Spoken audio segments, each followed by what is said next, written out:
إن الحمد لله نحمده ونستعينه ونؤمن به ونتوكل عليه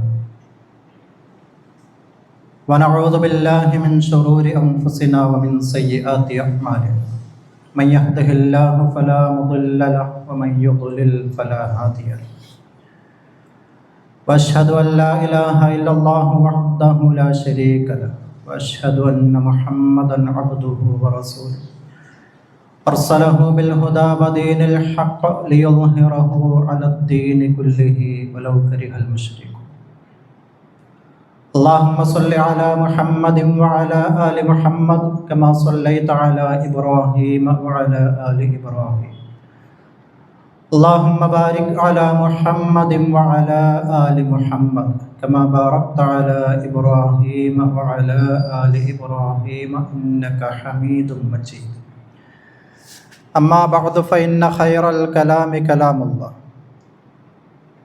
وخير السنن سنن محمد صلى الله عليه وسلم وشر الأمور محدثاتها وكل محدثة بدعة وكل بدعة ضلالة وكل ضلالة في النار يا أيها الذين آمنوا اتقوا الله حق تقاته ولا تموتن إلا وأنتم مسلمون أعوذ بالله من الشيطان الرجيم بسم الله الرحمن الرحيم وما محمد إلا رسول قد خلت من قبله الرسل أفإن مات أو قتل انقلبتم على أعقابكم ومن ينقلب على عقبيه فلن يضر الله شيئا وسيجزي الله الشاكرين. സ്നേഹാദരണീയരായ സത്യവിശ്വാസികൾ, റബ്ബ് സുബ്ഹാനഹു വ തആലയുടെ വിധി വിലക്കുകൾ ജീവിതത്തിൻ്റെ നിഖില മേഖലകളിലും കഴിവിൻ്റെ പരമാവധി കാത്തു സൂക്ഷിക്കാൻ പരിശ്രമിക്കണമെന്ന് ആമുഖമായി ഓർമ്മപ്പെടുത്തുകയാണ്, വസിയ്യത്ത് ചെയ്യുക. പരമകാരുണികനായ റബ്ബ് അവനിഷ്ടപ്പെട്ട നല്ല വിശ്വാസികളിൽ ഉൾപ്പെട്ട് ജീവിച്ച് മരിക്കാനുള്ള തൗഫീഖ് നമുക്ക് ഓരോരുത്തർക്കും പ്രദാനം ചെയ്യുമാറാവട്ടെ. ഇവിടെ ഒരുമിച്ച് കൂടിയതുപോലെ പാരത്രിക ലോകത്ത് അല്ലാഹുവിൻ്റെ ജന്നാത്തുൽ ഫിർദൗസിൽ ഒരുമിക്കാൻ അല്ലാഹു നമ്മെ അനുഗ്രഹിക്കുമാറാവട്ടെ. പ്രിയമുള്ള സഹോദരൻ, റബീഉൽ അവ്വൽ മാസത്തിലാണ് നാം നിലകൊള്ളുന്നത്. മറ്റ് മാസങ്ങളെയൊക്കെ അപേക്ഷിച്ച് റബീഉൽ അവ്വലിൻ്റെ പിറവി നമുക്ക് പെട്ടെന്ന് മനസ്സിലാക്കാൻ പറ്റും.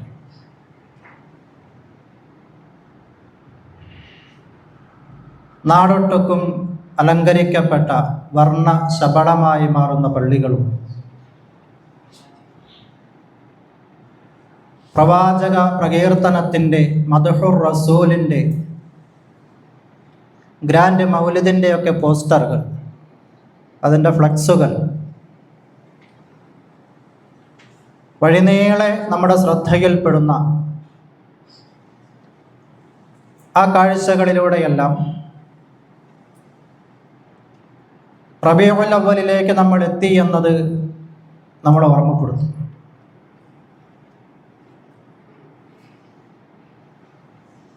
മഗ്‌രിബ് നമസ്കാരം കഴിഞ്ഞാൽ മിക്കവാറും പള്ളികളുടെ മിനാരങ്ങളിൽ നിന്ന് ഉയർന്നു കേൾക്കുന്നത് മൗലിദിൻ്റെ ഈരടികളാണ്.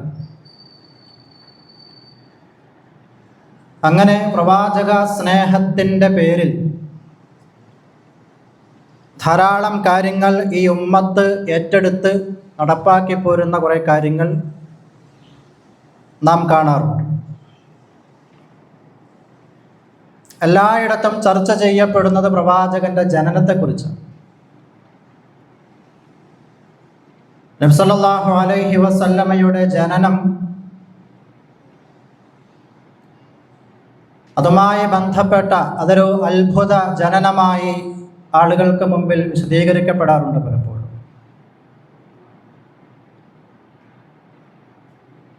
എന്നാൽ അതേ ആളുകൾ തന്നെ അതിനൊരു മറുവശം പറയാറുണ്ട്. ഈ പാടിപ്പറയുന്ന വരികളിലൂടെയൊക്കെ അർത്ഥം മനസ്സിലാക്കി നമ്മളൊന്ന് കടന്നു പോകുമ്പോൾ കാണാം, റസൂൽ ജനിച്ച മാസത്തിൻ്റെ വിഷയത്തിലും ആ ദിവസത്തിൻ്റെ കാര്യത്തിലും അത് ഏത് തീയതിയിലാണ് എന്നുള്ള വിഷയത്തിലും എല്ലാം അഭിപ്രായ ഭിന്നതകൾ നിലനിൽക്കുന്നു എന്നുള്ളതാണ്.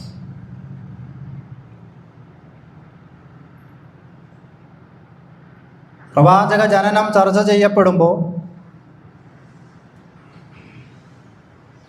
ഈ സമൂഹം കേൾക്കാറുള്ള ഒരുപാട് കഥകളുണ്ട്.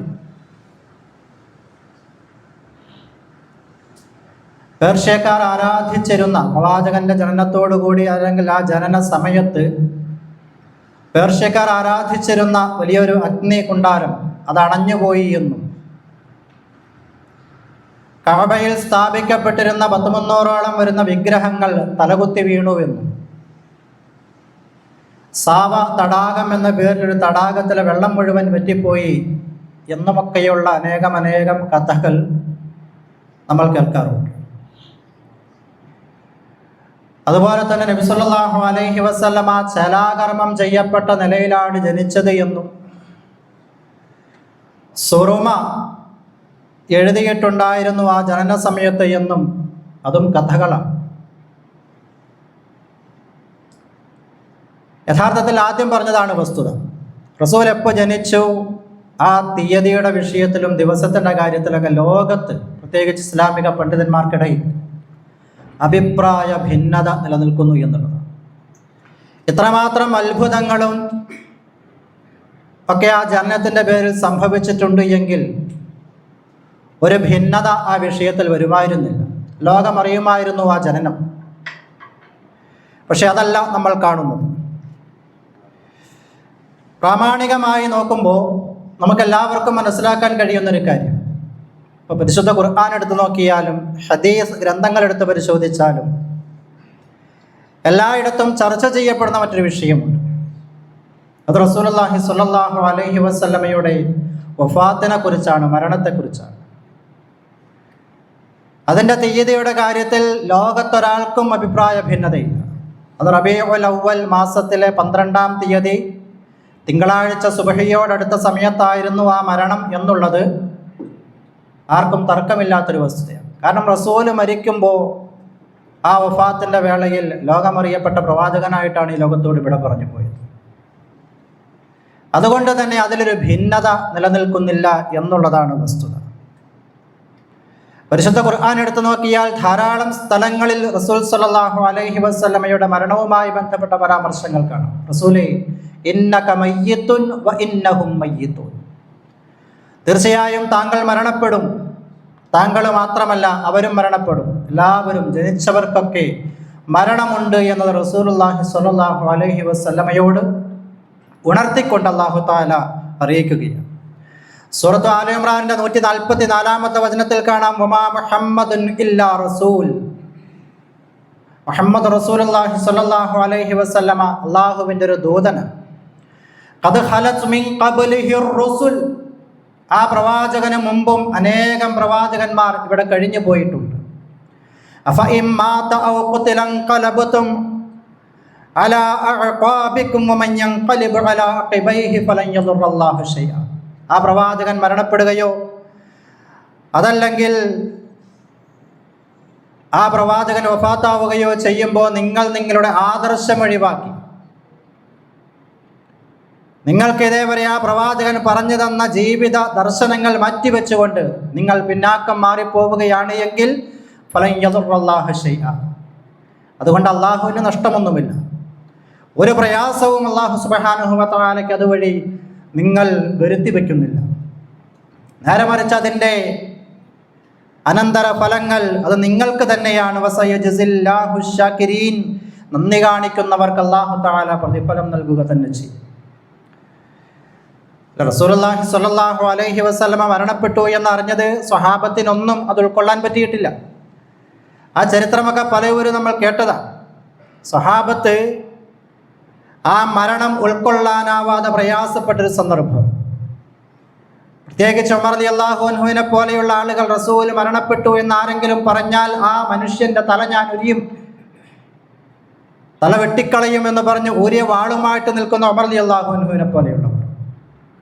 ആ സമയത്ത് അബൂബക്കർ സിദ്ദീഖ് റളിയല്ലാഹു അൻഹു ഉമർ റളിയല്ലാഹു അൻഹു ചേർത്ത് നിർത്തി ആശ്വസിപ്പിച്ച് തലോടിക്കൊണ്ട് ഈ ആയത്ത് ഓതി കൊടുക്കുന്നുണ്ട്. വമാ മുഹമ്മദുൻ ഇല്ലാ റസൂൽ. മുഹമ്മദ് എന്നുള്ളത് മറ്റു പ്രവാചകന്മാരെ പോലൊരു പ്രവാചകൻ തന്നെയാണ്. അവർക്ക് മരണം സംഭവിച്ചിട്ടുണ്ട്, ഈ പ്രവാചകൻ മരണപ്പെടുക തന്നെ ചെയ്യും എന്ന് പറഞ്ഞ് ഈ ആലു ഇമ്രാനിലെ 144-ാമത്തെ വചനമോദി കൊടുത്തുകൊണ്ട് ഉമർ റളിയല്ലാഹു അൻഹുവിന് സ്ഥലകാല ബോധമുണ്ടാക്കി കൊടുക്കാൻ അബൂബക്കർ സിദ്ദീഖ് റളിയല്ലാഹു അൻഹു ശ്രമിക്കുന്നുണ്ട്. ഉമർ റളിയല്ലാഹു അൻഹു പറയുന്നുണ്ട് പിന്നീട്, ഖുർആനിൽ അങ്ങനെ ഒരു വചനമുണ്ട് എന്നുള്ളത് അത് അപ്പോൾ അവതരിച്ചതാണ് എന്നെനിക്ക് തോന്നിപ്പോയി എന്നതാണ്. അത്രത്തോളം ആ റസൂലിൻ്റെ വഫാത്ത് അവരെ പ്രയാസത്തിലാക്കിയിട്ടുണ്ട് എന്നുള്ളത് നമുക്ക് മനസ്സിലാക്കിയെടുക്കാൻ കഴിയുന്നൊരു യാഥാർത്ഥ്യമാണ്. നമ്മുടെയൊക്കെ മഹല്ല് പള്ളികളിൽ എല്ലാ വെള്ളിയാഴ്ചയിലും പാരായണം ചെയ്യപ്പെടുന്ന ഇബ്നു നുബാത്തത്തുൽ മിസ്രി എന്നറിയപ്പെടുന്ന ഈജിപ്തിലെ ഒരു പണ്ഡിതൻ ഇബ്നു നുബാത്ത്, അദ്ദേഹത്തിൻ്റെ പള്ളിയിൽ നിർവഹിച്ചിരുന്ന ഖുതുബ അതാണെന്ന് പലപ്പോഴും നമ്മുടെയൊക്കെ നാട്ടിലെ പല മഹല്ല് പള്ളികളിലും ഖുതുബയായി നിർവഹിക്കപ്പെടുന്നത്. ഏതാണ്ട് 1000 വർഷങ്ങൾക്ക് മുമ്പ് അദ്ദേഹം മരണപ്പെട്ടു പോയി. ആ പണ്ഡിതൻ എഴുതി കൊടുത്ത അതല്ലെങ്കിൽ അദ്ദേഹം തൻ്റെ മഹല്ലിൽ തൻ്റെ പള്ളിയിൽ നിർവഹിച്ച ആ ഖുതുബ പിന്നീട് ക്രോഡീകരിക്കപ്പെടുകയും ആ ഖുതുബ നമ്മുടെയൊക്കെ പള്ളികളിൽ ഓരോ വെള്ളിയാഴ്ചകളിലും പാരായണം ചെയ്യപ്പെടുകയും ചെയ്യുന്നത് നമ്മൾ കാണാറുണ്ട്. അതിലുണ്ട് റബീഉൽ അവ്വലിലെ 5 ഖുതുബകൾ. ഒരു ഖുതുബയിൽ പോലും റസൂലുള്ളാഹി സ്വല്ലല്ലാഹു അലൈഹി വസല്ലമയുടെ ജനനവുമായി ബന്ധപ്പെട്ട അതല്ലെങ്കിൽ ആ സമയത്തുണ്ടായി എന്ന് പറയപ്പെടുന്ന അത്ഭുതങ്ങളെക്കുറിച്ചോ ആശ്ചര്യങ്ങളെക്കുറിച്ചോ വിശദീകരിക്കുന്ന ഒരു ഖുതുബ പോലും കാണാൻ കഴിയില്ല എന്നത് തന്നെ മതി ഇന്ന് നമ്മൾ കാണുന്ന ഈ ആഘോഷങ്ങളുടെയും അതുമായി ബന്ധപ്പെട്ട കാര്യങ്ങളുടെയും പഴക്കം എത്രത്തോളം ഉണ്ട് എന്ന് മനസ്സിലാക്കാൻ. അതധികം പഴക്കമുള്ളതൊന്നല്ല, അത് ഈ അടുത്ത കാലത്ത് കടന്നു വന്നൊരു സംഗതിയാണ്. ഇസ്ലാമുമായി അത്തരം ആഘോഷങ്ങൾക്ക് ബന്ധമില്ല എന്നുള്ളതാണ് യാഥാർത്ഥ്യം. റസൂലുള്ളാഹി സ്വല്ലല്ലാഹു അലൈഹി വസല്ലമയുടെ വ്യക്തിത്വം, ആ പ്രവാചകന്റെ മഹത്വം, അതെല്ലാം ഇവിടെ നിലനിൽക്കുന്ന ഒന്നാണ്. അത് അള്ളാഹു ഏറ്റെടുത്ത ഉത്തരവാദിത്വം കൂടിയാണ്. പ്രവാചകൻ ലോകാവസാനം വരെ ഇവിടെ സ്മരിക്കപ്പെടും. അല്ലെ, ലോകത്ത് ഏറ്റവും കൂടുതൽ അനുസ്മരിക്കപ്പെടുന്ന വ്യക്തി, ഓരോ ദിവസവും ഓർമ്മയിലേക്ക് പുതുക്കപ്പെടുന്ന ഒരു പേരുണ്ട് എങ്കിൽ അത് മുഹമ്മദ് നബി സല്ലല്ലാഹു അലൈഹി വസല്ലമയുടെ പേരാണ്. ലോകത്തിൻ്റെ നാനാഭാഗത്തുമുള്ള പള്ളികളിൽ നിന്ന് ഉയർന്നു കേൾക്കുന്ന ബാങ്കുലിയിലൂടെ ആ പേര് മഹത്വപ്പെടുത്തപ്പെടുകയാണ്. അതേപോലെ തന്നെ ഏറ്റവും കൂടുതൽ അനുസരിക്കപ്പെടുന്ന വ്യക്തി അതും റസൂലുള്ളാഹി സ്വല്ലല്ലാഹു അലൈഹി വസല്ലമ തന്നെയാണ്. അതുപോലെ തന്നെ മുഹമ്മദ് എന്ന പേര്, അതാണ് ഇന്ന് ലോകത്ത് ഏറ്റവും കൂടുതൽ ആളുകൾ സ്വീകരിച്ചിരിക്കുന്ന ഒരു പേര് എന്നാണ്. അതിൻ്റെ ഒരു വിശദീകരണം കാണാൻ സാധിക്കും. ഗ്ലോബൽ ഇൻഡെക്സ് 2023 ജൂലൈ മാസത്തിൽ അല്ലെ പലതരത്തിലുള്ള കാര്യങ്ങളും ഇതേപോലെ അവലോകനം നടത്തി അതിൻ്റെയൊക്കെ ഒരു റിസൾട്ട് പുറത്തുവിടുന്നൊരു ടീമാണ് ഈ ഗ്ലോബൽ ഇൻഡെക്സ് എന്ന് പറയുന്നത്. അപ്പോൾ അവർ അവരുടെ ട്വിറ്റർ പേജിൽ ഒരു കുറിപ്പ് എഴുതിയിട്ടുണ്ടായി. റസൂലുള്ളാഹി സ്വല്ലല്ലാഹു അലൈഹി വസല്ലമയുടെ പേരായ മുഹമ്മദ് എന്ന പേര് 13,39,40,300 ആളുകൾ 2023 കണക്ക് പ്രകാരം മുഹമ്മദ് എന്ന പേരിൽ അറിയപ്പെടുന്നു എന്നാണ്. ഒരു നേതാവിൻ്റെ പേര് അനുയായികൾ ഏറ്റെടുത്തത് ഏറ്റവും കൂടുതൽ ഈ ഉമ്മത്തിൻ്റെ അതല്ലെങ്കിൽ ഈ റസൂലിൻ്റെ പേരാണ് എന്നത് കൂടി നമുക്ക് മനസ്സിലാക്കാൻ സാധിക്കുന്നുണ്ട്. എന്നാൽ അതോടൊപ്പം തന്നെ ഏറ്റവും കൂടുതൽ നിന്ദിക്കപ്പെടുന്ന, പരിഹസിക്കപ്പെടുന്ന, അവഹേളിക്കപ്പെടുന്ന, ആരോപണങ്ങൾക്കുമേൽ ആരോപണങ്ങളായി എന്നും പ്രതിക്കൂട്ടിൽ നിർത്തപ്പെടുന്ന ഒരു വ്യക്തി കൂടിയാണ് റസൂലുള്ളാഹി സ്വല്ലല്ലാഹു അലൈഹി വസല്ലം. ഓരോ സന്ദർഭങ്ങളിൽ ഓരോരോ വിഷയങ്ങൾ പ്രവാചകന്റെ ജീവിതവുമായി ബന്ധപ്പെട്ടതും ആ പ്രവാചകനിൽ നിന്ന് പഠിച്ചറിഞ്ഞ് മുസ്ലിം സമൂഹം അനുഷ്ഠിക്കുന്ന ആരാധനാപരമായതും ആചാരപരമായതുമായ കാര്യങ്ങളിലും എല്ലാം ഇത്തരത്തിലുള്ള വിവാദങ്ങളും ആക്ഷേപങ്ങളും ലോകാടിസ്ഥാനത്തിൽ തന്നെ ഉയർന്നു വരുന്നത് നാം കേൾക്കാറുണ്ട്. എന്തുകൊണ്ടാണ് റസൂൽ അങ്ങനെ നിന്ദിക്കപ്പെടുന്നത്? ഇതെന്നോ ഇന്നലെ തുടങ്ങിയതല്ല. റസൂലുള്ളാഹി സ്വല്ലല്ലാഹു അലൈഹി വസല്ലമയ്ക്കെതിരെ ഇത്തരം വിമർശനത്തിൻ്റെ ശബ്ദം അത് പ്രവാചകൻ റസൂലായി വന്ന അന്ന് മുതൽ തുടങ്ങിയതാണ് എന്നത് നാം മനസ്സിലാക്കേണ്ടതുണ്ട്. കാരണം റസൂലുള്ളാഹി സ്വല്ലല്ലാഹു അലൈഹി വസല്ലമയെ പോലെ ചരിത്രത്തിൽ മാതൃകാ പുരുഷന്മാരായി അറിയപ്പെടുന്ന എത്രയോ ആളുകളുണ്ട്. ഈസാ നബി അലൈഹിസ്സലാം, ഇവിടുത്തെ ക്രൈസ്തവരായ ആളുകൾ യേശുക്രിസ്തു എന്ന പേരിൽ വിളിക്കുന്ന ഈസാ നബി അലൈഹിസ്സലാം, അതേപോലെ ഹൈന്ദവരുടെ ആരാധ്യ പുരുഷന്മാരായി അറിയപ്പെടുന്ന ശ്രീരാമനും ശ്രീകൃഷ്ണനുമൊക്കെ, ഇങ്ങനെ ചരിത്രത്തിൽ അറിയപ്പെടുന്ന ധാരാളം ആളുകളുണ്ട്. പക്ഷേ അവർക്കൊന്നുമില്ലാത്ത വിമർശനത്തിൻ്റെ കൂരമ്പുകൾ എയ്യപ്പെടുന്നത് റസൂലുള്ളാഹി സ്വല്ലല്ലാഹു അലൈഹി വസല്ലമയ്ക്കെതിരാണ്. എന്തുകൊണ്ടാണത്? അത് കൃത്യമായി നാം മനസ്സിലാക്കേണ്ട ഒരു വിഷയം. റസൂലുള്ളാഹി സ്വല്ലല്ലാഹു അലൈഹി വസല്ലമയെ സംബന്ധിച്ചിടത്തോളം ഒരു പള്ളി പണിത് കുറേ ആളുകളെ അവിടെ സംഘടിപ്പിച്ച് അവർക്ക് വേണ്ട വ്യക്തിപരമായ ജീവിതത്തിൽ അവർ കാത്തു സൂക്ഷിക്കേണ്ട നന്മകളെക്കുറിച്ച് പറഞ്ഞുകൊടുത്ത് അങ്ങനെ ഒതുങ്ങി നിൽക്കുകയായിരുന്നു റസൂലെങ്കിൽ, ഇന്ന് മറ്റുള്ള ആളുകളെ പോലെ പ്രവാചകനും ആദരിക്കപ്പെടുമായിരുന്നു. ഒരാൾ പോലും ആക്ഷേപിക്കാൻ ഇല്ലാതെ ഉന്നതിയിൽ നിൽക്കുമായിരുന്നു. പക്ഷേ റസൂലുള്ളാഹി സ്വല്ലല്ലാഹു അലൈഹി വസല്ലമയുടെ ജീവിതവും പ്രവാചകന്റെ അധ്യാപനവുമെല്ലാം കേവലം ഒരു സമൂഹത്തിന് അവരുടെ വ്യക്തിപരമായ ജീവിതത്തിൽ കാത്തുസൂക്ഷിക്കേണ്ട നന്മകളെക്കുറിച്ച് മാത്രമല്ല പഠിപ്പിച്ചത്. നേരെ മറിച്ച് ഒരു സമൂഹം എന്നുള്ള നിലയ്ക്ക്, ഒരു സമൂഹത്തിൽ ഉണ്ടായിത്തീരുന്ന തിന്മകളെക്കുറിച്ച്, ആ തിന്മകൾ ഉണ്ടാക്കിക്കൊണ്ടുവരുന്ന ആളുകളുടെ ലക്ഷ്യങ്ങളെക്കുറിച്ച്, അതിൻ്റെ താല്പര്യങ്ങളെക്കുറിച്ച് എല്ലാം അല്ലാഹുവിൻ്റെ റസൂൽ സ്വല്ലല്ലാഹു അലൈഹി വസല്ലം സംസാരിച്ചു. ഇന്ന് നമുക്കറിയാം, മുതലാളിത്തം ആവശ്യപ്പെടുന്ന അവരുടെ മുഖ്യ അജണ്ടകളായി തീരുമാനിക്കപ്പെട്ട കുറച്ച് വിഷയങ്ങളുണ്ട്. അതിനെല്ലാം അല്ലാഹുവിൻ്റെ റസൂൽ എതിരാണ്. അല്ലേ? ലഹരി, മദ്യമെന്ന് പറയുന്നത് ഇസ്ലാം വിരോധിച്ചതാണ്. മദ്യവർജനം, മദ്യനിരോധനം എന്ന് പറയുന്നത് ആദ്യമായി നടപ്പാക്കിയ ആദർശ പ്രസ്ഥാനമാണ് വിശുദ്ധ ഇസ്ലാം എന്നുള്ളത്. അത് പ്രവാചകൻ സ്വല്ലല്ലാഹു അലൈഹി വസല്ലമ പരിശുദ്ധ ഖുർആനിൻ്റെ വചനങ്ങൾ ഓതിക്കൊടുത്തുകൊണ്ട് 1, 2, 3 ഘട്ടങ്ങളിലായി സമ്പൂർണമായ മദ്യനിരോധനം ഈ ഒരു സമൂഹത്തിൽ നടപ്പിൽ വരുത്തുമ്പോൾ അതിൻ്റെ ഇരകളായിരുന്ന കുറേ ആളുകൾക്ക് സന്തോഷമുണ്ടായി എന്നത് മാത്രമായിരുന്നില്ല അതിൻ്റെ റിസൾട്ട്. നേരെ മറിച്ച് അതിലൂടെ വരുമാനം കണ്ടെത്തിയിരുന്ന, അതിലൂടെ തങ്ങളുടെ പല സ്വാർത്ഥ താല്പര്യങ്ങളും സംരക്ഷിക്കപ്പെട്ടിരുന്ന ആളുകൾ, അവരെ സംബന്ധിച്ചിടത്തോളം അത് തീരാ നഷ്ടത്തിൻ്റെ തുടക്കമായിരുന്നു. അതുകൊണ്ട് തന്നെ റസൂൽ എതിർക്കപ്പെട്ടു മദ്യവർജനത്തിൻ്റെ പേരിൽ. അതേപോലെ തന്നെ പലിശ നിരോധനത്തിൻ്റെ പേരിൽ സ്ത്രീ സൗന്ദര്യം അത് പ്രദർശിപ്പിക്കപ്പെടേണ്ടതല്ല, മൂടിവെക്കപ്പെടേണ്ടതാണ് എന്ന് പഠിപ്പിച്ചതിൻ്റെ പേരിൽ പ്രധാനമായും ഈ 3 വിഷയങ്ങളാണ് ഇന്ന് ലോകാടിസ്ഥാനത്തിൽ തന്നെ മുതലാളിത്ത വ്യവസ്ഥിതിയെ നിലനിർത്തിക്കൊണ്ടു പോകുന്ന കാര്യങ്ങൾ. ഇത് തകർന്നു കഴിഞ്ഞാൽ, ഇസ്ലാമിൻ്റെ നിയമം ഈ വിഷയത്തിൽ പാലിക്കപ്പെട്ട് കഴിഞ്ഞാൽ, ലോകമത് ഏറ്റെടുത്തു കഴിഞ്ഞാൽ ഈ പറഞ്ഞ ആളുകൾക്ക് കാര്യമായ നഷ്ടം സംഭവിക്കും. അവരുടെ വ്യവസ്ഥിതികൾ ഇവിടെ നിലനിൽപ്പില്ലാതെ പോകും. അതുകൊണ്ട് തന്നെ നിരന്തരമായി ആ റസൂല് കൊണ്ടുവന്ന ആദർശ അനുഷ്ഠാനങ്ങൾക്കെതിരെ, പ്രവാചകന്റെ വ്യക്തിത്വത്തിനെതിരെ നിരന്തരം ആക്ഷേപങ്ങൾ ഉന്നയിക്കപ്പെടുക, വിമർശനങ്ങൾക്ക് വിധേയരാക്കുക, ഈ ഒരു വിഷയം ഈ രംഗത്ത് നമുക്ക് കാണാൻ സാധിക്കും. പ്രവാചകൻ നിന്ദിക്കപ്പെടുകയാണ്. എല്ലാ കാലഘട്ടത്തിലും അതുണ്ടായിട്ടുണ്ട്. പ്രത്യേകിച്ച് ഈ കാലഘട്ടത്തിൽ മുസ്ലിമീങ്ങളായ ആളുകൾ പോലും അറിഞ്ഞോ അറിയാതെയോ ഒക്കെ പ്രവാചക നിന്ദയ്ക്ക് കൂട്ടുനിൽക്കുന്ന, അത് തങ്ങളുടെ നാവിലൂടെ പേനയിലൂടെയൊക്കെ കടന്നു വരുന്ന രൂപത്തിലുള്ള പ്രവർത്തനങ്ങളും ഒക്കെ നമ്മൾ സമൂഹത്തിൽ കാണുന്നുണ്ട്. റസൂലുള്ളാഹി സ്വല്ലല്ലാഹു അലൈഹി വസല്ലമയുടെ പേരിൽ ദുർബല ഹദീസുകൾ കെട്ടിച്ചമയ്ക്കുക, ഇതിൻ്റെ തുടക്കം മുതലേ ശത്രുക്കൾ സ്വീകരിച്ചൊരു മാർഗമാണ്. കച്ചവടക്കാർ പോലും റസൂലിൻ്റെ പേര് പറഞ്ഞിട്ട് തങ്ങളുടെ കച്ചവട വസ്തുക്കൾ വിറ്റുപോകാൻ ആവശ്യമായി ആളുകൾക്ക് പ്രചോദനം കിട്ടുന്ന രൂപത്തിലുള്ള ഹദീസുകൾ നിർമ്മിച്ചിരുന്നു എന്ന് ചരിത്രത്തിൽ കാണാം. മൻ അക്കല ബിത്വീഹൻ ദഖലൽ ജന്ന, ആരെങ്കിലും തണ്ണിമത്തൻ കഴിച്ചാൽ അവൻ സ്വർഗത്തിൽ പ്രവേശിക്കും. ഒരു ഹദീസാണത്, കള്ള ഹദീസ്. റസൂലുള്ളാഹി സ്വല്ലല്ലാഹു അലൈഹി വസല്ലം എന്ന് പറഞ്ഞിട്ടാണ് അത്തരം ഹദീസുകൾ വരുന്നത്. നമ്മുടെയൊക്കെ ദർസുകളിലും അറബിക് കോളേജുകളിലും എല്ലാം പഠിപ്പിക്കപ്പെടുന്ന ഇന്നും നിലനിൽക്കുന്ന ഗ്രന്ഥമുണ്ട്, 10 കിതാബ് എന്നറിയപ്പെടും, അഷറത്ത് കുത്തുബ്. അത് ആര് എഴുതിയതാണ് എന്നതുപോലും അതിൻ്റെ മലയാള പരിഭാഷ എടുത്തു നോക്കിയാൽ ആമുഖത്തിൽ കാണാം, ഇത് എഴുതിയ വ്യക്തി ആരാണെന്നറിയില്ല എന്നുള്ളതാണ്. ആ കിതാബിൽ 40 ഹദീസ് എന്ന് പറഞ്ഞിട്ട് 40 ഹദീസുകൾ കൊണ്ടുവരുന്നു.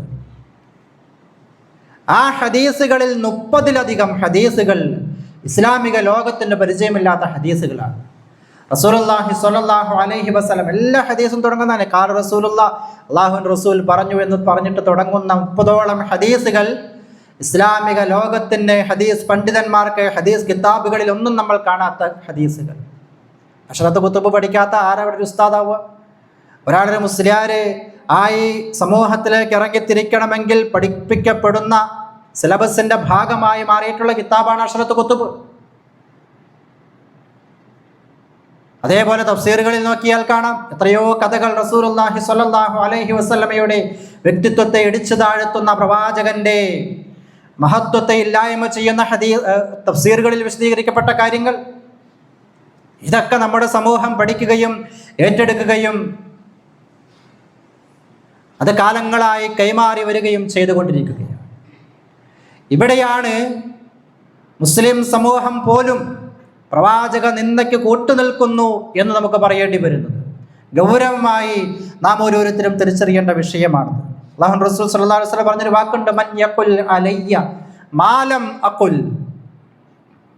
ഞാൻ പറയാത്തതെന്ന് എൻ്റെ പേരിൽ ആരെങ്കിലും പറഞ്ഞാൽ മഖഅദഹു മിനന്നാർ, അവൻ അവൻ്റെ ഇരിപ്പിടം നരകത്തിൽ പ്രതീക്ഷിച്ചു കൊള്ളട്ടെ എന്നതാണ്.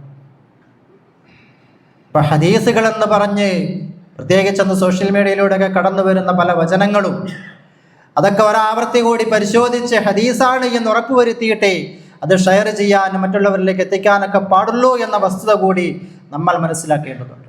അനേകം ഹദീസുകൾ ഇന്നും പ്രത്യേകിച്ച് ചില സമയങ്ങളുമായി ബന്ധപ്പെട്ട് ഇപ്പോൾ റസൂലുള്ളാഹി സ്വല്ലല്ലാഹു അലൈഹി വസല്ലമയുടെ ഈ ജനനം ആഘോഷിക്കപ്പെടുന്ന ഈ വേളയിൽ കാണാം, ലൗലാക ലൗലാക ലമാ ഖലഖതുൽ അഫ്ലാഖ്. താങ്കൾ സൃഷ്ടിക്കപ്പെട്ടിട്ടില്ലായിരുന്നുവെങ്കിൽ ഈ ലോകം തന്നെ സൃഷ്ടിക്കപ്പെടുമായിരുന്നില്ല എന്നർത്ഥം വരുന്നൊരു ഹദീസ്, അതും റസൂലിൻ്റെ പേരിലാണ് പ്രചരിപ്പിക്കപ്പെടുന്നത്. കൃത്യമായി മൗദൂഅ്, അല്ലാഹുവിൻ്റെ റസൂലിൻ്റെ പേരിൽ വെച്ചുകെട്ടപ്പെട്ട ഹദീസ് എന്നതാണ് അതിന് പണ്ഡിതന്മാർ കൊടുത്ത നിർവചനം. അപ്പം ഇതൊക്കെ നമ്മുടെ ഉമ്മത്തിങ്ങനെ ഏറ്റെടുക്കുക. കൃത്യമായി ഈ വിഷയത്തിൽ നമുക്കൊരു ധാരണ വേണമെന്നതാണ് സന്ദർഭികമായി സൂചിപ്പിക്കാനുള്ളത്. റസൂലുള്ളാഹി സ്വല്ലല്ലാഹു അലൈഹി വസല്ലം പറഞ്ഞു, മൻ അഹബ്ബ സുന്നതി ഫഖദ് അഹബ്ബനി വമൻ അഹബ്ബനി കാന മഈ ഫിൽ ജന്ന. ആരാണോ എൻ്റെ സുന്നത്തിനോട് ഇഷ്ടം വെച്ച് പുലർത്തിയവൻ, എൻ്റെ ചര്യയോട് സ്നേഹം പുലർത്തിയവൻ, ആരാണോ അവർക്ക് സ്വർഗത്തിൽ എന്നോടൊപ്പം സ്ഥാനമുണ്ട് എന്ന് നബി സല്ലല്ലാഹു അലൈഹി വസല്ലം പഠിപ്പിക്കുക. റസൂലിൻ്റെ ചര്യകളെയാണ് നാം സ്നേഹിക്കേണ്ടത്. സ്നേഹിക്കുന്നു എന്നത് വാഗോട്ടുള്ള പറച്ചിലിൽ മാത്രം ഒതുങ്ങി പോവാതിരിക്കുക. ജീവിതത്തിൻ്റെ ഏതൊരു മേഖലയിലും റസൂലുള്ളാഹി സ്വല്ലല്ലാഹു അലൈഹി വസല്ലമയുടെ ജീവിതത്തിൻ്റെ ആകത്തുക പരിശോധിക്കുമ്പോൾ ഒരു മനുഷ്യൻ്റെ എല്ലാ രംഗത്തും പാലിക്കപ്പെടേണ്ട മര്യാദകളെക്കുറിച്ച് അതിൽ പഠിപ്പിക്കപ്പെട്ടിട്ടുണ്ട്. അതിൽ കച്ചവടക്കാരൻ കടന്നു വരുന്നുണ്ട്, ഒരു അധ്യാപകൻ കടന്നു വരുന്നുണ്ട്, ഒരു പിതാവുണ്ട്, ഭർത്താവുണ്ട്. ഏത് മേഖലയിലും അവിടെ മാതൃകയുണ്ട്. വലക്കും ഫീ റസൂലില്ലാഹി ഉസ്വത്തുൻ ഹസന. തീർച്ചയായും അതൊരു ഉത്തമ മാതൃകയാണ്. ആ മാതൃക സ്വീകരിക്കുക, അതിനോട് ഇഷ്ടം വെച്ച് പുലർത്തുക, നമ്മുടെ ജീവിതത്തിലേക്ക് അത് ഏറ്റെടുക്കുക.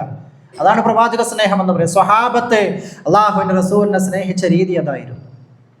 റസൂലിൻ്റെ സുന്നത്തുകളോട് ഇഷ്ടം വെച്ച് പുലർത്തി, അത് പരമാവധി ജീവിതത്തിലേക്ക് ഏറ്റെടുത്തു. അതല്ലാതെ റബീഉൽ അവ്വൽ വരുമ്പോൾ ഓരോ വർഷവും പ്രവാചകന്റെ ജന്മദിനം ആവർത്തിച്ച് ആഘോഷിക്കപ്പെടുക എന്നുള്ള ആ റബീഉൽ അവ്വൽ 12 പ്രവാചക ഓർമ്മകളെ ചുരുക്കിക്കിട്ടുന്ന അത്തരമൊരു പ്രവർത്തനത്തിന് മുസ്ലിം ഉമ്മത്ത് കൂട്ടുനിൽക്കേണ്ടവരല്ല ശരിക്കും. അത് കച്ചവട താല്പര്യമാണ്. ആഘോഷങ്ങൾ ഏതെടുത്ത് നോക്കിയാലും അതിൻ്റെ പിന്നിൽ വലിയ കച്ചവട താല്പര്യങ്ങളുണ്ട്. കോടിക്കണക്കിന് രൂപയുടെ ബിസിനസ്സാണ് ഓരോ ആഘോഷത്തിൻ്റെ പേരിലും നടക്കുന്നത് എന്നത് നമ്മൾ മനസ്സിലാക്കേണ്ടതുണ്ട്. നമ്മളൊന്നും ചെറുപ്പത്തിൽ കേൾക്കാത്തൊരു പേരുണ്ട്, അക്ഷയ തൃതീയ എന്ന് പറയും. അല്ല, ഇന്നത് വലിയ സംഭവമാണ്. എന്താണ്? അന്ന് സ്വർണം വാങ്ങുന്നവർക്ക് പ്രത്യേക ഐശ്വര്യങ്ങൾ വന്നുകൂടും എന്ന ഒരു വിശ്വാസം, അത് ഏതെങ്കിലും ഒരു മതമായിട്ട് പോലും ബന്ധപ്പെട്ട് കടന്നു വന്നൊന്നുമല്ല. അത് കൃത്യമായി കച്ചവടക്കാർ കൊണ്ടുവന്നതാണ്. ജാതി മത ഭേദമന്യേ ആളുകൾ അത് ഏറ്റെടുത്തു. ഇത് എല്ലാ രംഗത്തും നമ്മൾ കാണുന്നുണ്ട്.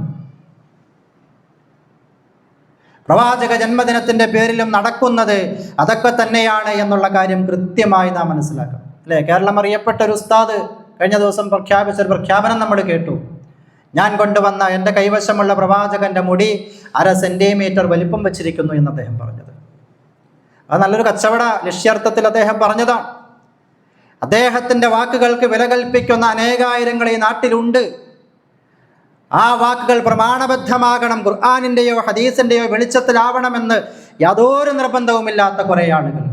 ആ നീളം വെച്ച മുടി കാണാൻ ഈ പ്രാവശ്യം റബീഉൽ അവ്വൽ 12 നിങ്ങൾക്ക് അവിടെ കാണാം. കിലോമീറ്റർ കണക്കിന് നീണ്ടു നിൽക്കുന്ന, കഴിഞ്ഞ റബീഉൽ അവ്വലിലൊക്കെ നമ്മൾ കണ്ടതാണത്. ആ മുടി മുക്കിയ വെള്ളം കുടിക്കാനും ആ മുടിയിൽ തൊട്ട് ബറക്കത്തെടുക്കാനും ഈ ഉമ്മത്ത് ക്യൂ നിൽക്കുകയാണ്.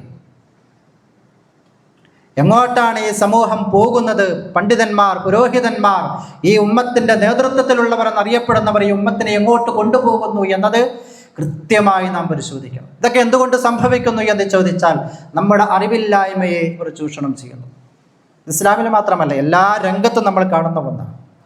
അറിവില്ലാത്തവരെ ചൂഷണം ചെയ്യാൻ, പ്രത്യേകിച്ച് വിശ്വാസപരമായ മേഖലകളിൽ ചൂഷണത്തിന് വലിയ സ്ഥാനമുണ്ട് എന്ന് തിരിച്ചറിഞ്ഞവരാണ് പൗരോഹിത്യം. പരിശുദ്ധ ഖുർആൻ അതുകൊണ്ടാണ് പറഞ്ഞത്, നിങ്ങളുടെ സമ്പാദ്യം യാതൊരു അർഹതയുമില്ലാതെ തിന്നു തീർക്കുന്നവർ, നിങ്ങളുടെ പോക്കറ്റിൽ കിടക്കുന്ന പൈസ എങ്ങനെ അതെൻ്റെ കയ്യിൽ വരുത്താം എന്ന് ചിന്തിക്കുന്ന ആളുകൾ, അവരെ കുറിച്ചാണ് പറഞ്ഞത് റുഹ്ബാൻ, പൗരോഹിത്യം എന്നുള്ളത്. നോക്കൂ നിങ്ങൾ, എത്ര കൃത്യമായിട്ട് പരിശുദ്ധ ഖുർആൻ പഠിപ്പിച്ചു. അന്ധവിശ്വാസങ്ങളിലൂടെ, അനാചാരങ്ങളിലൂടെ, ഇത്തരത്തിലുള്ള ഇസ്ലാമിൻ്റെ പേരിൽ വച്ചുകെട്ടപ്പെട്ട യാതൊരു തെളിവുകളും പിൻബലങ്ങളും ഇല്ലാത്ത ഈ വിഷയങ്ങളൊക്കെ വെച്ചുകൊണ്ട് ഈ സമൂഹത്തെ ഇങ്ങനെ കൊണ്ടുപോവുകയാണ്. അവർക്ക് അവരുടേതായ താല്പര്യങ്ങളുണ്ട്. ഇവിടെ തിരിച്ചറിയേണ്ടതും മാറി ചിന്തിക്കേണ്ടതും ഈ സമൂഹമാണ് എന്നത്. എന്നാണോ ഈ സമൂഹത്തിന് ആ വിഷയത്തിൽ ഒരു വെളിച്ചവും ബോധവും ഒക്കെ ഉണ്ടാകുന്നത്, അന്ന് ഈ പണ്ഡിതന്മാർ മാറി ചിന്തിക്കും. പല വിഷയങ്ങളിൽ നമ്മൾ കാണുന്നതാണ്. പണ്ഡിതന്മാർ മാറി ചിന്തിച്ച പല കാര്യങ്ങളും സമൂഹം ആദ്യം മാറി ചിന്തിച്ചപ്പോഴാണ്. അവിടെ ക്യൂ നിൽക്കാനും വെള്ളം വാങ്ങാനും ആളില്ലെങ്കിൽ പിന്നെ ആ മുടിക്കെന്ത് പ്രസക്തിയുണ്ട്? ആ മുടി മുക്കിയ വെള്ളത്തിന് എന്ത് പ്രസക്തിയുണ്ട്? അതുണ്ടാവില്ല. അത് സ്വാഭാവികമായിട്ടും ഇല്ലാതെയായി പോകും.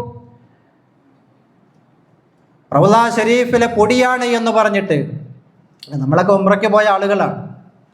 റൗള ഷരീഫ് എന്ന് പറഞ്ഞിട്ട് റസൂലുള്ളാഹി സ്വല്ലല്ലാഹു അലൈഹി വസല്ലമയുടെ ആ ഖബറിനെയും പരിസരത്തിനെയൊക്കെയാണ് പരിചയപ്പെടുത്താറുള്ളത്. അവിടെ നിന്ന് നമ്മുടെ ഉസ്താദിന് പൊടി കിട്ടിയത്രേ. അവിടെ പോയി കണ്ട ഏതൊരാൾക്കും ഒരശേഷം ചിന്തിക്കാതെ പറയാൻ പറ്റും, അങ്ങനെ തോണ്ടിയെടുക്കാൻ പറ്റിയ പൊടി അവിടെ ഇല്ല എന്നുള്ളത്. ഏത്? ആ റസൂലിൻ്റെ ഖബറിന് ചുറ്റും വച്ചിട്ടുള്ള ഗ്രില്ലുകളുടെ ഇടയിൽ അടിഞ്ഞുകൂടുന്ന പൊടി തോണ്ടിയെടുത്ത് കൊണ്ടുവന്നു. അത് ബർക്കത്തിന് വിതരണം ചെയ്യാണ് നമ്മുടെ നാട്ടിൽ. എവിടേക്കാണ് ഈ സമൂഹം പോകുന്നത് എന്ന് നാം മനസ്സിലാക്കണം. അവിടെ എത്രയോ സെക്യൂരിറ്റി നിൽക്കുകയാണ്. ഓരോ നിമിഷവും അത് തുടയ്ക്കാനും ക്ലീൻ ചെയ്യാനും. അങ്ങനെ തോണ്ടിയാൽ കിട്ടുന്ന പൊടിയൊന്നും അവിടെയില്ല. പക്ഷേ ഇതൊക്കെ പറഞ്ഞു കൊടുത്താൽ അംഗീകരിക്കാനും വിശ്വസിക്കാനും അല്ലേ? ഇപ്പോൾ ഈ മുടി നീണ്ട വിഷയം ചർച്ച വന്നപ്പോൾ സോഷ്യൽ മീഡിയ കൂടെ നോക്കിയാൽ മുസ്ലിം നാമധാരികളായ ആളുകൾ ഞങ്ങളുടെ ഉസ്താദ് പറഞ്ഞതാണെങ്കിൽ അത് വളർന്നിട്ടുണ്ടാകും എന്നുച്ചസ്ഥിരം പ്രഖ്യാപിക്കുന്ന അവസ്ഥ നമ്മൾ കാണുകയാണ്. അപ്പം അത്രയേ ഉള്ളൂ ഈ ആളുകളുടെ അറിവും ആ വിഷയത്തിലുള്ള വകതിരിവും എന്ന് നാം മനസ്സിലാക്കണം. അതൊരിക്കലും പാരത്രിക ലോകത്ത് നമ്മെ രക്ഷപ്പെടുത്തുകയില്ല. തീർച്ചയായും ഇങ്ങനെ അന്ധമായ അനുകരണം വെച്ച് പുലർത്തി പണ്ഡിതന്മാരും പുരോഹിതന്മാരും നയിക്കുന്ന വഴിയിലൂടെ അള്ളാഹു പഠിപ്പിച്ച മാർഗത്തിൽ നിന്നും വിട്ടകന്ന് സഞ്ചരിക്കുന്ന ആളുകൾക്ക് പരലോകത്ത് അതിഗൗരവമായ നഷ്ടങ്ങളാണ് വരാനിരിക്കുന്നത് എന്ന യാഥാർത്ഥ്യം പരിശുദ്ധ ഖുർആൻ വ്യക്തമാക്കിയിട്ടുണ്ട്. ആ തിരിച്ചറിവ് നമുക്ക് വേണം. ഒരാളും സഹായിക്കാനില്ലാത്ത, പരസ്പരം സഹകരിക്കാത്ത ആ ലോകത്ത് നമ്മുടെ വിശ്വാസവും നമ്മുടെ കർമ്മവും മാത്രം നമ്മുടെ തുണയ്ക്ക് വേണ്ടി വരുന്ന ആ ലോകത്ത്, പ്രിയമുള്ളവരെ, ഇത്തരത്തിലുള്ള അന്ധവിശ്വാസങ്ങളും പേറി കടന്നു ചെന്നാൽ അവൻ്റെ അവസ്ഥ എന്താകുമെന്നത് ഗൗരവമായി നാം ഓരോരുത്തരും മനസ്സിലാക്കേണ്ട ഒരു വിഷയമാണ്. അതുകൊണ്ട് പരിശുദ്ധ ഖുർആനിൻ്റെ പഠിതാക്കളായി നമ്മൾ മാറുക.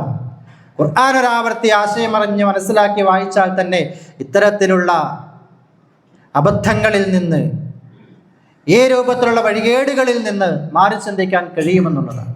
കുറച്ചൊക്കെ നമുക്കൊരു ബോധവും ബോധ്യവും ഒക്കെ വേണം.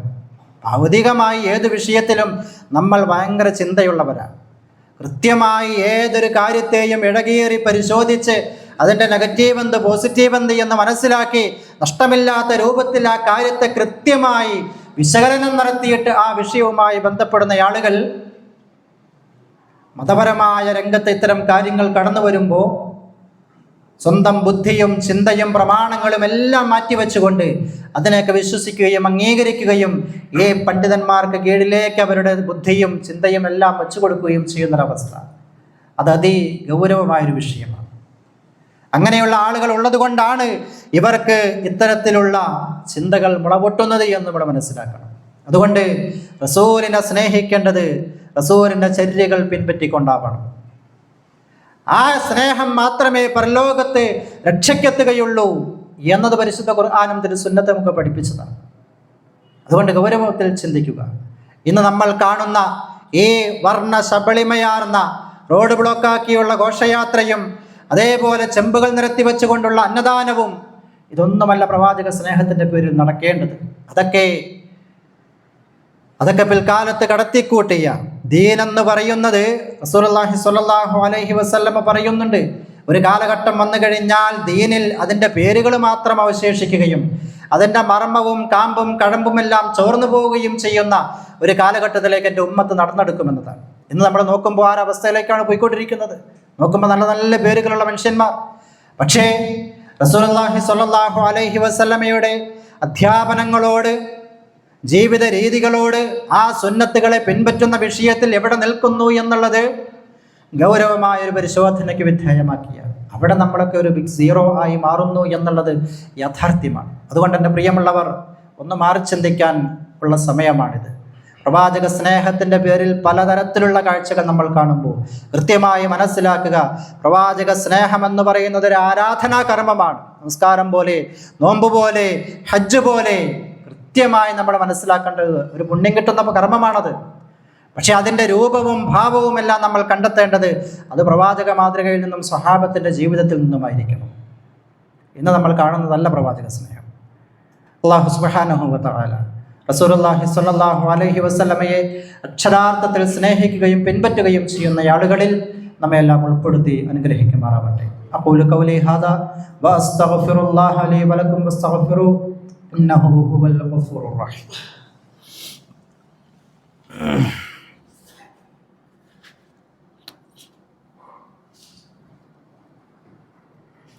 الحمدلله رب العالمين والصلاة والسلام على أشرف المرسلين وعلى آله وأصحابه الفائزين برضا الله أما بعد يا أيها الذين آمنوا اتقوا الله حق تقاته ولا تموتن إلا وأنتم مسلمون.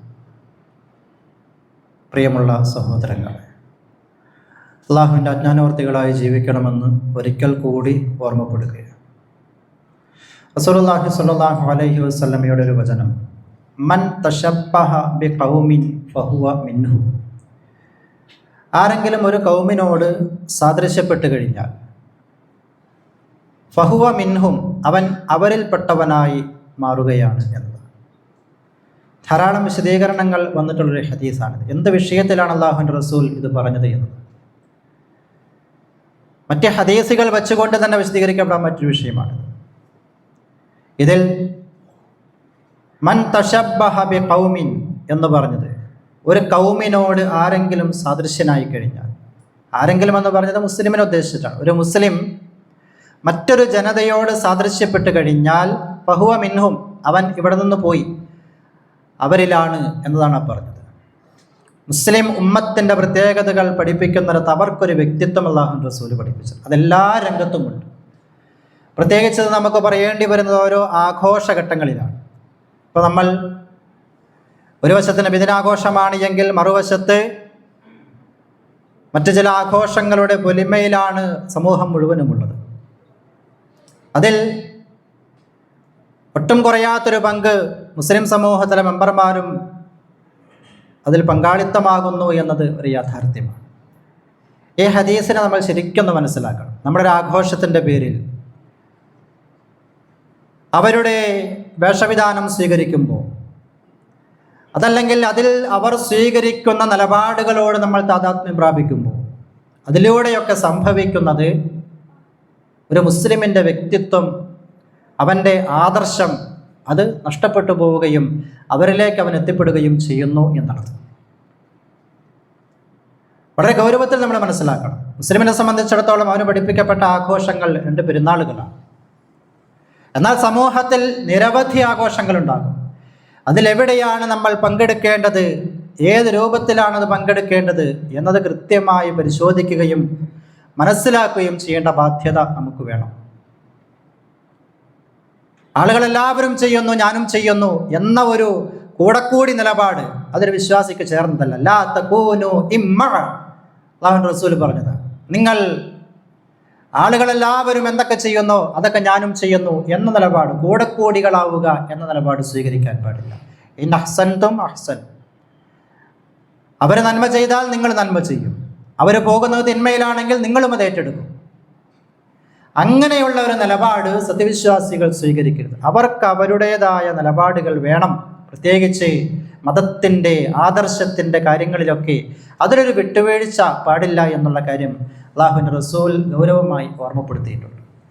അപ്പോൾ ഇത് നമ്മൾ നേരിടുന്ന ഏത് രംഗത്തും നമ്മുടെ മനസ്സിലുണ്ടാവേണ്ട ഒരു ചിന്തയാണ്. പലതരത്തിലുള്ള ആക്ഷേപങ്ങൾക്ക് സാധ്യതയുണ്ട്, അല്ലേ? ബന്ദിരപ്പനെന്നും ഊരാച്ചി എന്നും ഒക്കെ പല ആക്ഷേപ പേരുകളും കേൾക്കാറുണ്ട്. ഇങ്ങനെയുള്ള കാര്യങ്ങളോട് സഹകരിക്കാതിരിക്കുമ്പോൾ സ്വാഭാവികമായിട്ടും ഉയർന്നു വരുന്ന ആരോപണങ്ങളും ആക്ഷേപങ്ങളുമാണത്. അവിടെ നമ്മൾ ഒരു വിശ്വാസി എന്നുള്ള നിലയ്ക്ക് ആ ആദർശ സംരക്ഷണത്തിൻ്റെ പേരിൽ ഇത്തരത്തിലുള്ള കുത്തുവാക്കുകളും പരിഹാസങ്ങളൊക്കെ കേൾക്കുമ്പോൾ അതൊക്കെ വലിയ പുണ്യങ്ങളായി മാറുകയാണ്. കാര്യം പറഞ്ഞ് മനസ്സിലാക്കിയാൽ ഏതൊരാൾക്കും വ്യക്തമാവും. എത്രയോ ആളുകൾ, അല്ലെ, പല ഓഫീസുകളിലും ഇത്രയും ആഘോഷങ്ങളുമായിട്ട് ബന്ധപ്പെട്ട് വരുമ്പോൾ എൻ്റെ ആദർശം അതിന് സമ്മതിച്ചിട്ടില്ല, അതുകൊണ്ട് ഞാനതിൽ നിന്ന് വിട്ടുനിൽക്കുന്നു എന്ന് പറഞ്ഞ ആളുകളെ ബഹുമാനിക്കാൻ ആളുകളുണ്ട്. നമ്മൾ നമ്മളായി നിന്ന് കഴിഞ്ഞാൽ തീർച്ചയായും അതിനതിൻ്റേതായ വിലയും നിലയുമുണ്ട് എന്ന് നമ്മൾ മനസ്സിലാക്കണം. തീർച്ചയായും ഇസ്സത്ത് എന്ന് പറയുന്നത്, പ്രതാപമെന്ന് പറയുന്നത് അത് വിശ്വാസി സമൂഹത്തിനുള്ളതാണ് എന്ന് പരിശുദ്ധ ഖുർആൻ പഠിപ്പിച്ചുവെങ്കിൽ ആ ഇസ്സത്ത് കാത്തു സൂക്ഷിക്കപ്പെടേണ്ടത്, ആ പ്രതാപം നമ്മൾ നിലനിർത്തേണ്ടത് ഇത്തരം രംഗത്തൊക്കെ ശ്രദ്ധയോടുകൂടി അത് പുലർത്താൻ നമുക്ക് സാധിക്കും. അവിടെയൊക്കെ വരുന്ന അപജയങ്ങൾ അത് വ്യക്തിപരമായും സാമൂഹികമായിട്ടുമൊക്കെ ധാരാളം ദുരന്തങ്ങളിലേക്ക് നമ്മെ കൊണ്ടെത്തിക്കുമെന്നതിൽ സംശയമൊന്നുമില്ല. അതുകൊണ്ട് തന്നെ ആഘോഷങ്ങളിൽ പങ്കാളികളാകുമ്പോൾ ഒരു വിശ്വാസിയുടെ ആദർശപരമായ ചോർച്ചകൾ സംഭവിക്കുന്നിടത്തൊന്നും ഞാനില്ല എന്ന് ഉറച്ച നിലപാട് സ്വീകരിച്ച് മുന്നോട്ട് പോകാൻ നമുക്ക് കഴിയുമ്പോഴാണ് യഥാർത്ഥത്തിൽ ഒരു വിശ്വാസിയായി നിലകൊള്ളുക. അതാണ് ആദ്യം പറഞ്ഞ ഹദീസ്, മൻ തശബ്ബഹ ബിഖൗമിൻ ഫഹുവ മിൻഹും. ഒരു വിശ്വാസിക്ക് അവൻ്റെ ആദർശം നിലനിർത്തണമെങ്കിൽ അവനായിട്ട് ജീവിക്കണം. അല്ലാഹു സുബ്ഹാനഹു വ തആല നമ്മുടെ ജീവിതത്തിൻ്റെ എല്ലാ രംഗത്തും അല്ലാഹുവിനെയും റസൂലിനെയും സൂക്ഷിച്ച് ആദർശത്തിന് ബലം നൽകി, പ്രാമുഖ്യം നൽകി മുന്നോട്ട് പോകാനുള്ള തൗഫീഖ് നമുക്ക് ഓരോരുത്തർക്കും നൽകി അനുഗ്രഹിക്കുമാറാവട്ടെ. ജീവിതത്തിൽ വന്നുപോയ എല്ലാ തെറ്റുകുറ്റങ്ങളും അല്ലാഹുവിൻ്റെ മഹത്തായ ഔദാര്യം കൊണ്ട് നമുക്ക് വിട്ടുപുറത്ത് മാപ്പാക്കി തരുമാറാവട്ടെ. രോഗികളായ, പ്രയാസങ്ങൾ അനുഭവിക്കുന്ന, ദാരിദ്ര്യം കൊണ്ട് കഷ്ടപ്പെടുന്ന ധാരാളം ആളുകൾ, പ്രയാസങ്ങൾ നമ്മൾ കാണാറുണ്ട് പലപ്പോഴും. അല്ലാഹു ആ പ്രയാസങ്ങളെല്ലാം ദൂരീകരിച്ച് സന്തോഷവും സമാധാനവുമുള്ള ജീവിതം അവർക്കെല്ലാം പ്രദാനം ചെയ്യുമാറാവട്ടെ. പാരത്രിക ലോകത്ത് അള്ളാഹുവിനെ കണ്ടുമുട്ടാൻ ഭാഗ്യം ലഭിക്കുന്ന വിശ്വാസികളിൽ അള്ളാഹു നമ്മെല്ലാം ഉൾപ്പെടുത്തുമാറാവട്ടെ. اللهم اغفر للمؤمنين والمؤمنات والمسلمين والمسلمات الأحياء منهم والأموات إنك مجيب الدعوات يا قاضي الحاجات. اللهم أجرنا من النار، اللهم أجرنا وأجر والدينا من النار. ربنا تقبل منا إنك أنت السميع العليم.